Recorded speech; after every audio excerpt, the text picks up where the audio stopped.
En este vídeo os explicaré por qué están corrigiendo los mercados, por qué corrige, por supuesto, el mercado cripto, qué podemos esperar a partir de aquí, se va a complicar mucho más la cosa, veremos rebotes, cómo deberíamos de trabajar estos rebotes y al final del vídeo te explicaré cómo tengo distribuida mi cartera del total de mis inversiones para que comprendas cómo se debería de gestionar una cartera.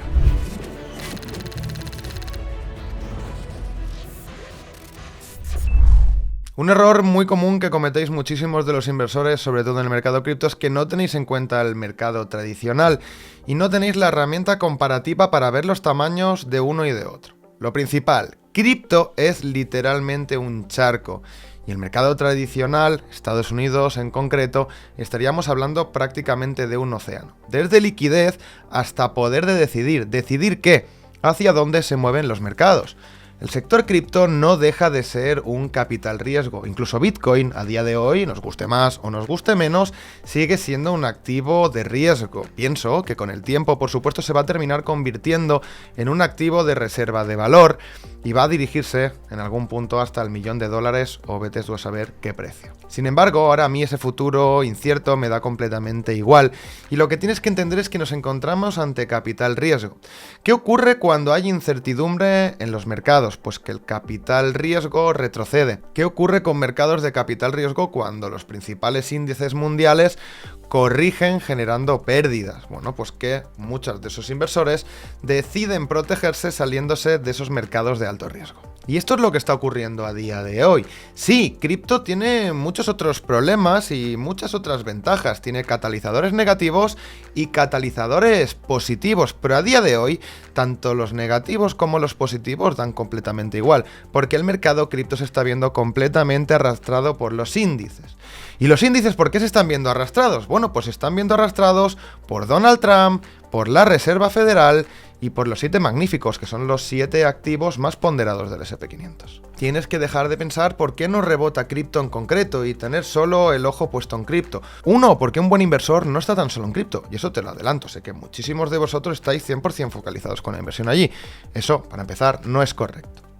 Pero es todavía peor que no entendáis cómo se gestiona los activos, cómo se gestionan los mercados y que cripto al final es una consecuencia de muchos factores previos. Dicho esto, a partir de ahora en Catalyst vamos a trabajar profundamente tanto cripto como mercado tradicional para que podáis entender cómo se gestionan las carteras bien, para que entendáis cómo funcionan los mercados y veáis nuestra visión y nuestra impresión de ambos mercados, no tan solo de cripto, y así no os quedéis simplemente con un sesgo de si vuestra altcoin favorita va a subir o no, porque 1, depende de vuestra altcoin favorita y qué vayan a hacer con el proyecto. 2, depende del mercado de altcoins. 3, depende de Bitcoin.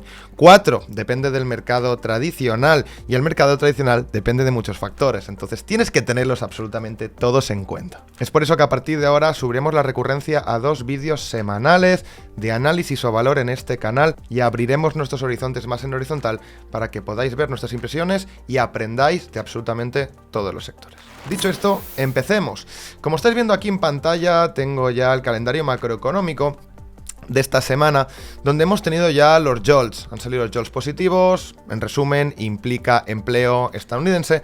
Ha salido bien, sin embargo, el mercado cae. Por 2 razones. Otra tasa arancelaria extra de a Canadá, otro 25% extra a nivel energético, no para la guerra arancelaria, no puede parar los titulares, y eso es porque Trump tiene una guerra con la Fed. Trump quiere complicar la situación a la Fed a nivel datos, piensa que la Fed solo responde a datos para que bajen los tipos. Bueno, pues todo esto no termina de funcionar porque el empleo sigue yendo bien y todo va correctamente, entonces la Fed no baja tipos, Trump sigue apretando y esto es una guerra que evidentemente hace que los índices bajen. Trump está haciendo prácticamente un all-in. Le puede salir bien y puede ser que entremos en una micro y rápida recesión, luego la Fed imprima, etcétera, etcétera, y veamos bajadas de tipos, etcétera, que provoquen push-ups en los mercados. Sin embargo, pues esto es muy arriesgado porque de salirle mal podría enviar, evidentemente, el país a una recesión. Y es a partir de aquí cuando interpretar datos macroeconómicos se vuelve muy interesante, porque ver un empleo en verde es positivo para el país y podríamos decir que a medio plazo pues está muy bien. Sin embargo, un empleo en verde no presiona a la Fed para bajar tipos. El mercado quiere que se bajen tipos, y no solo el mercado, Trump quiere que se bajen tipos, luego va a seguir presionando a la Fed. mientras esto no sea así, seguiremos viendo una tormenta de titulares que, por supuesto, a los mercados no le van a sentar nada bien, ni al mercado tradicional ni al mercado cripto. Entonces, lo que a priori es un dato positivo pasa a ser un dato negativo, provocando, como estamos viendo hoy, ciertas correcciones en los mercados. Mañana nos vamos al IPC, datos de inflación, volatilidad garantizada para el día de mañana. No quiero especular qué datos saldrán, lo que sí que os puedo decir es que jueves, viernes haremos otro vídeo, como os he comentado anteriormente, y analizaremos cómo se ha respondido al dato y qué podemos esperar a partir de aquí. Jueves nos vamos con peticiones de subsidios y el IPP mensual. Y ahora sí, vayamos a ver qué pasa en los mercados. Primero de todo, esta tormenta de titulares y presión constante de trama a los mercados y a la Fed, pues está provocando que todo soporte importante que teníamos en prácticamente cualquier mercado se esté viendo evaporado. Y os voy a enseñar en qué tenemos que fijarnos para saber cómo de complicado se va a poner esto. Vamos a empezar analizando el SP500 en futuros y luego iremos al spot. SP500, teníamos el soporte en rojo, que era muy importante como os comenté. Bueno, pues finalmente lo perdimos. ¿Qué perdimos también? La media de 200 sesiones en spot. Esto es muy negativo, cuando los mercados se ponen por debajo de la media de 200 sesiones se puede complicar. Sin ir más lejos, en 2022 entramos por debajo de la media de 200 sesiones. Ahora, repito, y para que lo tengáis en cuenta de ahora en el futuro los gráficos que vamos a ver, perder una media de 200 sesiones no es que nos cierre una vela de un día o 3 días por debajo, ni siquiera una vela semanal. Necesitamos cierta recurrencia de cierre de velas y una pérdida completa de fuelle en los mercados. Incluso se dan test, ¿vale?, a esas medias para luego seguir corrigiendo. Así que no es una simple vela que cierre y lo podemos dar por perdido. Hemos visto correcciones muy potentes, perdimos la media de 200, roja, pero también la media semanal de 50, ¿vale? La EMA, la exponencial, que vais a ver en todos los gráficos que vamos a poner a partir de ahora. Como veis, apoyamos en este punto, voy a pasar a temporalidad diaria para que se vea más claro. Aquí apoyamos en el 200, se pierde, apoyamos en el 50, se pierde. Y ahora estamos yendo a buscar una zona importante para el SP500. Hemos visto cierta fuerza en estos puntos, lo que me indica que desde este punto o desde este punto de aquí podemos ver cierta recuperación en el SP500. Estimo que entre un 4, un 5, un 6% de recuperación al alza, brusca, rápida, un rebote muy potente. Algo muy normal, si ponemos las velas de 3 días, fijaros que no hemos tenido prácticamente rebotes. Este rebote no es ni alcista ni bajista, vamos a tener que ver cómo se desarrolla para sacar más conclusiones. Este rebote de un 5%, pues no solo arrastraría evidentemente a otros índices, sino que arrastraría también a Bitcoin y por supuesto a las altcoins. Así que si tienes pensado hacer ciertas rotaciones, te informo de que podemos tener este movimiento para que lo aproveches. Pero cuidado porque, como digo, este rebote podría ser inmediatamente vendido. Hay muchas personas que están esperando rebotes para gestionar ventas y esto es una presión de compra constante. Si nos vamos al SP500 Spot, vemos como la pérdida de las medias es mucho menor, digamos que el de futuros va más adelantado. Y digamos, pues bueno, esto no es perder una media, la rompimos con la vela de 3 días de aquí, podemos verlo en diario si queréis, y tenemos solamente una que se ha cerrado por debajo, 2 por debajo de la 200, tan solo una por debajo de las 50 sesiones. Si retrocedemos en el pasado, pues podemos saber que hubo ciertas fugas que luego implicaron recuperaciones, así que es pronto para hablar de un SP500 colapsando. Sin embargo, Trump está jugando un juego muy peligroso y seguir presionando un mercado en zona de soportes muy buena idea no es. Ya sabemos lo que ocurre. Por último, y antes de pasar, como podéis ver, en 2022 pues perdimos la media, luego la volvimos a recuperar, la volvimos a perder y fijaros que vimos caídas bastante importantes desde máximos. Así que espero que o bien ceda la Fed o bien Trump se relaje, porque creo que no le va a venir nada bien que los índices lo colapsen a nivel de popularidad, por supuesto. Siguiente problema que tenemos, este es el RSP. SP500, índice americano, 500 empresas más importantes, cada una tiene su ponderación y están los conocidos como 7 magníficos, que os los voy a poner aquí. Tenemos Apple, Microsoft, Google, Amazon, Nvidia, Meta y Tesla en este orden de capitalización. ¿Qué hemos estado viendo? Bueno, hemos visto que mientras el otro día el SP500 caía casi un 3%, el RSP, que lo que hace es que todas las acciones del SP500 tengan la misma ponderación, caía tan solo un 1.5%. ¿Por qué? Porque estaba corrigiendo en general la mitad que estos 7 valores que están tan sobrecomprados y que nos están trayendo problemas pues muy importantes a día de hoy. Sin ir más lejos, hoy estamos viendo recuperaciones en los 7 magníficos y si nos vamos podéis ver, por ejemplo, el SP500 cayendo un 1 y el RSP cayendo más. ¿Por qué? Porque los valores que están recuperando son los que cayeron más el otro día. Por ejemplo, Tesla, mirad qué gráfico, cómo no va a corregir el S&P 500 si una de las 7 empresas con más ponderación ha caído desde máximos ni más ni menos que un 55%. Pero es que no es solo Tesla, tenemos Nvidia, que con todo el tema de DeepSeek y una empresa que os he estado alertando desde hace mucho tiempo de que era un chicharro, que ha pasado de chicharro a ponderar en las 7 empresas más importantes del mundo, pues bueno, pues estas correcciones son más que normales cuando vemos estas subidas, y desde el máximo hasta el mínimo un 31%. ¿Cómo no va a afectar eso al S&P 500?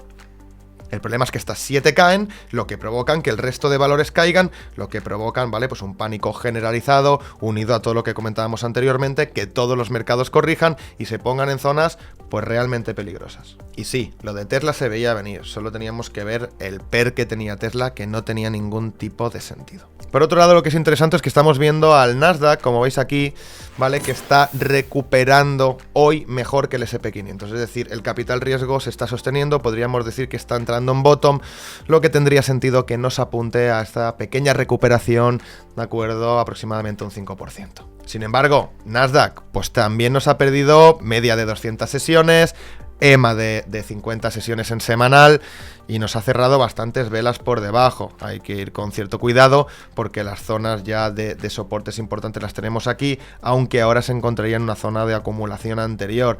Veamos, necesitamos que empiecen a rebotar los mercados desde aquí, porque si no se complica, y el spot del S&P 500, igual que el del S&P normal, ya nos está cerrando 1, 2, 3, 4 velas por debajo, EMA de 200, y 2 velas por debajo de la 50. Peligroso. Sorprendentemente, Bitcoin no está teniendo tanto este comportamiento. Sí, nos ha perdido la media de 200 sesiones, pero fijaros que nos está apoyando a la perfección en la EMA de 50 sesiones en semanal. Si vemos esta recuperación del 5%, hombre, pues pienso que Bitcoin podría venir a buscar de nuevo los $90.000. Y a partir de ahí ya veremos. La cosa sí que se pone verdaderamente fea cuando nos vamos al gráfico de Ethereum. Y esto es lo que ocurre cuando perdemos estas dos medias tan importantes, pues que se generan caídas muy grandes. También os dije, cuidado con Ethereum, que no perdamos estos $2.000. Bueno, pues el otro día los perdimos, nos hemos ido a la zona de los 1.750 en Ethereum, y no hay nada que nos diga que no podamos llegar a ver precios de 1.500, 1.600 o 1.400.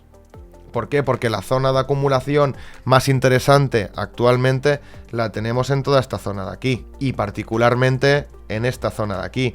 Así que sí, tiene sentido que en algún punto pudiéramos llegar a ver $1.500 por Ethereum. Y sí, de perder los 1.500, 1.400, tendríamos que empezar a hacernos ciertas preguntas que no tenemos ganas de hacernos. Gráfica de Ethereum similar a la del Others. El Others perdió esta zona que teníamos aquí marcada en otros análisis, se ha ido ahora sí a una zona de soporte cerca de los niveles de agosto de 2024, cuando ya se nos complicó el asunto, y también hemos perdido estas dos medias tan importantes. En el caso del Others, si cabe, todavía más importante. Este de aquí sería el equivalente al soporte de los $2.000 para Ethereum. No deberíamos de perderlo, porque de perderlo veríamos caídas bastante complicadas. ¿Por qué? Porque lo que hay por debajo de este nivel es aire, y nos tendríamos que ir ya a caídas bastante importantes. Las conclusiones para mí son simples. El mercado tiene una incertidumbre muy grande y el dinero se está yendo. Estamos en zonas de soportes tocados y perforados. Hemos perdido todas las medias. ¿Qué necesitamos? Uno, intentar recuperarlas lo más rápido posible, porque si no el asunto se puede complicar, pero al mismo tiempo tenemos que ir con cuidado con los rebotes. Aquí lo que nos premia ahora es la tranquilidad. Por un lado, que Trump frene un poco este tren que le va cuesta abajo y que los mercados se puedan estabilizar, empezar a generar suelos y nuevas zonas de acumulación. A día de hoy me es completamente imposible deciros si vamos a ver más correcciones en los mercados o no. No soy adivino, no tengo una bola de cristal, no puedo saber la retahíla de titulares o cómo va a querer estirar el chicle Trump en esta guerra que tiene contra la Fed. Tampoco sabemos cómo va a terminar el tema de Ucrania y Rusia, aunque eso sí que tengo mis opiniones. Creo que Trump no se hubiera metido en este berenjenal si no creyera que esto lo va a poder cerrar correctamente, así que sería un catalizador que tengamos a futuro.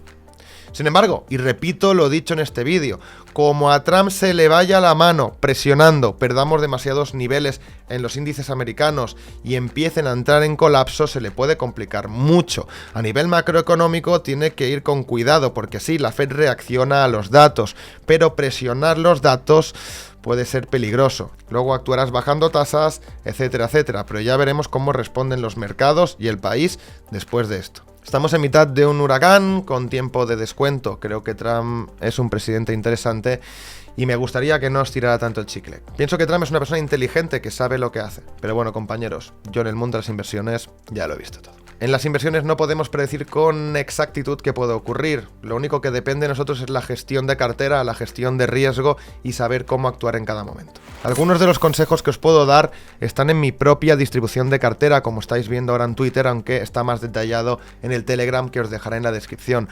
Aquí os explico cómo tengo los porcentajes de mi cartera y por qué.